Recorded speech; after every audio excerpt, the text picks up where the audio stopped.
Let's start second chapter of class 12th history, which is kings, farmers and towns, early states and economies. So इससे पहले जो chapter था वो Harappan civilisation के बारे में था. देन उसके बाद क्या डेवलपमेंट आई है उसके बारे में हम बात करेंगे कि फार्मर्स एमर्ज होने लग गए थे, किंग्स एमर्ज होने लग गए थे.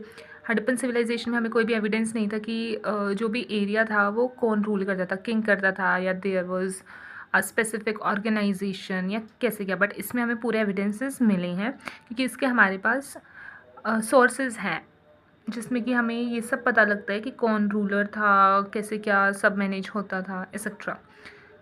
सो इस चैप्टर के जो इंपॉर्टेंट लॉन्ग क्वेश्चन है वो मैं आपको भी कराऊंगी. फर्स्ट इंपॉर्टेंट लॉन्ग क्वेश्चन है main features of Mauryan administration. ये सबसे ज़्यादा इंपॉर्टेंट क्वेश्चन है इस चैप्टर का. सो इसे हम स्टार्ट करते हैं. पहले हम इंट्रोडक्शन लिखेंगे. The Mauryan empire was founded. इसमें हम लिखेंगे कि इंट्रोडक्शन में कि मौर्यन एम्पायर चंद्रगुप्त मौर्य ने फाउंड किया था around 321 BCE. And Mauryan empire largest empire माना जाता है एंशियंट इंडिया का. बहुत बहुत बहुत ज़्यादा सालों तक जो है मौर्यन एम्पायर रहा है, मौर्यन रूलर्स ने रूल किया है. एंड उन्होंने एक वेल ऑर्गेनाइज एडमिनिस्ट्रेटिव सिस्टम बना लिया था क्योंकि एम्पायर इतना बड़ा था तो फिर उसे कंट्रोल करने के लिए बहुत अच्छा एडमिनिस्ट्रेशन भी चाहिए. तो उन्होंने बहुत अच्छा बना लिया था. अब क्वेश्चन की मेन बॉडी में हम लिखेंगे मेन फीचर्स जो थे मौर्यन एडमिनिस्ट्रेशन के. सेंट्रलाइज्ड एडमिनिस्ट्रेशन की सेंटर से ही रूल किया जाता था पूरा. देन प्रोविंशियल एडमिनिस्ट्रेशन, पूरा जो हाईएस्ट अथॉरिटी थी वो थे सेंटर पे. एंड उसके बाद फिर डिस्ट्रिक्ट्स में डिवाइड था, विलेजेस में डिवाइड था. सो वो प्रोविंशियल एडमिनिस्ट्रेशन में आ जाएगा क्योंकि एक ही जगह से बैठ के इतना बड़ा एम्पायर रूल करना इज़ नॉट पॉसिबल. सो उसके अंडर सेंट्रल अथॉरिटी के अंडर भी हमें जो है पावर डिवाइड करनी पड़ती है. देन रिवेन्यू सिस्टम कैसा था, ये इकोनॉमी के लिए बहुत इंपॉर्टेंट था. ऑफिशियल्स का क्या रोल था, मिलिट्री कैसी थी. स्पाइनेज सिस्टम ये बहुत इंपॉर्टेंट है क्योंकि स्पाइज एम्पायर को जोड़ के रखने में बहुत इंपॉर्टेंट रोल प्ले करते हैं. देन पब्लिक वेलफेयर के लिए क्या क्या किया था. सो फर्स्ट देखते हैं सेंट्रल एडमिनिस्ट्रेशन. सेंट्रल एडमिनिस्ट्रेशन में किंग वॉज सुप्रीम अथॉरिटी, यानी जो कुछ भी था वो किंग के अंडर ही था. He was the supreme authority and king he responsible था इंपॉर्टेंट मैटर्स के लिए जैसे कि एडमिनिस्ट्रेशन. जस्टिस भी किंग ही करता था. टैक्सेशन की पॉलिसीज़ के, मिलिट्री अफेयर्स भी किंग ही देखता था. किंग को असिस्ट करते थे मिनिस्टर्स एंड बाकी जो ऑफिशियल्स होते थे वो किंग को असिस्ट करते थे. देन प्रोविंशियल एडमिनिस्ट्रेशन आते. किंग के अंडर में जो मेंबर्स थे जो कि रूल करते थे एक पर्टिकुलर एरिया को, जैसे कि empire was divided into different provinces, into many provinces, ठीक है, ताकि एडमिनिस्ट्रेशन जो है वो अच्छे से काम करे. तो important provinces were govern by king की फैमिली के ही मेंबर्स या फिर वो ऑफिशियल्स जिन्हें किंग बहुत ट्रस्ट करता है वो जो है गवर्न करते थे. एंड प्रोविंसेस को डिवाइड किया गया था स्मॉल यूनिट्स में, यानी कि सेंटर में एम्पायर था. Then empire was divided into provinces and provinces were divided into further smaller units. Empire को रूल करता था किंग, प्रोविंसेस को गवर्न करते थे royal family members and small units को ऐसे जैसे विलेज हेड बना दिया कोई, ऐसे होता था. Then role of officials. A large number of officials were appointed. बहुत सारे ऑफिसर्स अपॉइंट किए गए थे प्रोविंसेस को रूल करने के लिए. एंड उनका काम क्या होता था कि वो टैक्स कलेक्ट करेंगे, लॉ एंड ऑर्डर मेंटेन करेंगे उस एरिया में एंड सुपरवाइज करेंगे इकोनॉमिक एक्टिविटीज़ को.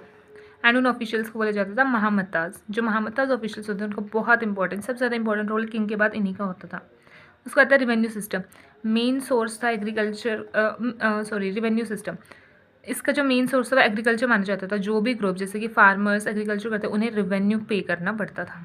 सो फार्मर से टैक्स लिए जाते थे. क्या लिया जाता, कैश नहीं, एग्रीकल्चर प्रोड्यूस इनका लिया जाता था. स्टेट को रिवेन्यू मिलता था ट्रेड से, क्राफ्ट्स पे टैक्सेस लगा के, फॉरेस्ट पे टैक्स लगा के, etcetera. Then comes strong military. जो मिलिट्री जो होती है या आर्मी जो होती है किसी भी एम्पायर की, वो बहुत इंपॉर्टेंट रोल प्ले करती है एम्पायर को प्रोटेक्ट करने में, एम्पायर को डिफेंड करने में. सो मौर्यन एडमिनिस्ट्रेशन इतने सालों तक चला है तो ऑब्वियस सी बात है कि उनकी मिलिट्री बहुत स्ट्रॉन्ग रही होगी कि उन्होंने प्रोटेक्ट किया है, कोई भी एक्सटर्नल थ्रेट नहीं आने दिया. सो बहुत लार्ज आर्मी इनकी थी एंड वो वेल ऑर्गेनाइज्ड थी. एंड उनकी आर्मी में इन्फेंट्री होते थे, कैवलरी, चैरियट्स, एलिफेंट्स, यानी हाथी होते थे, घोड़े होते थे, घुड़सवार होते थे एंड पैदल सैनिक होते थे. आर्मी हेल्प करती थी रूलर्स को कि वो एम्पायर को एक्सपैंड करें एंड प्रोटेक्ट करें. Then espionage system. Spy system बहुत अच्छा था. There was a large network of spies in Mauryan empire. And spies का मेन फंक्शन या मेन वर्क क्या होता था कि वो इन्फॉर्मेशन प्रोवाइड करेंगे किंग को। किस चीज़ के बारे में? जो भी ऑफिशियल्स उन्होंने अपॉइंट किया उस बारे में कि कहीं वो करप्ट तो नहीं है, वो करप्शन तो नहीं कर रहे, अपनी पावर का मिसयूज़ तो नहीं कर रहे। लोग सब्जेक्ट्स जो होते थे उनके उनसे रिलेटेड एंड एक्टिविटीज़ जो भी एम्पायर में हो रही है कि वो कोई भी किंग के अपोजिशन में कोई एक्टिविटी ना कर रहा हो। सो स्पेनिश सिस्टम हेल्प करता था किंग को कि वो अपने वास्ट एम्पायर को अच्छे से कंट्रोल कर सके। देन आता है पब्लिक वेलफेयर। जो एडमिनिस्ट्रेशन होता था वो पीपल वेलफेयर के काम भी करता था, इसीलिए वो मौर्यन रूल जो है टिका हुआ था इतने सालों तक। सो अशोका के टाइम पे पब्लिक वर्क को बहुत ज़्यादा अटेंशन दी गई, जैसे कि बहुत सारे रोड्स बनाए गए, वेल्स यानी कुएँ बनाए गए, मेडिकल फैसिलिटीज़ और इम्प्रूव कर दी गई। एंड अशोका ने प्रमोट किया धाम को। सो धाम बहुत इंपॉर्टेंट क्वेश्चन है, आपके शॉर्ट क्वेश्चन में भी आएगा, आप इसे ज़रूर प्रिपेयर करके जो है मैं आगे करवाऊँगी भी।